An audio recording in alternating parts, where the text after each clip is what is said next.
बिहार में election announce हो गए, आपकी भी लड़ने की संभावना जताई जा रही है। ऐसा बहुत सारा, मैं भी टीवी पे देख रही हूँ।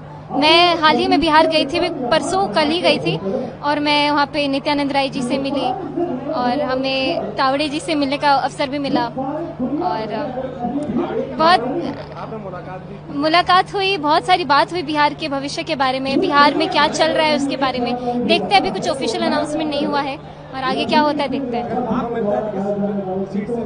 मैं अपने गांव के क्षेत्र में ही जाना चाहूंगी क्योंकि वहां से एक अलग जुड़ाव है और वहां से शुरुआत मुझे सीखने को भी मिलेगा, लोगों से मिलना जुलना, लोगों की बातें सुनना मुझे ज्यादा समझ में आएगा अगर मैं अपने गांव से शुरुआत करूं तो। आपकी क्या उम्मीद है, कौन सी सरकार आनी चाहिए, आप क्या चाहती हैं? ये मैं अभी नहीं बोलना चाह रही हूँ क्योंकि मैं अभी दूसरी ही एनर्जी में हुई, कार्यक्रम करके मैं इधर उतरी हूँ। लेकिन हाँ, मैं चाहती हूँ देश के विकास के लिए जो भी चीज संभव हो, मैं कहीं भी योगदान दे पाऊँ तो मैं जरूर खड़ी हूँ। हम आपको क्या एमएलए के रूप में या मंत्री के रूप में देखेंगे आने के समय में? मुझे पता नहीं, सब भगवान भरोसे है, देखते आगे क्या होता है।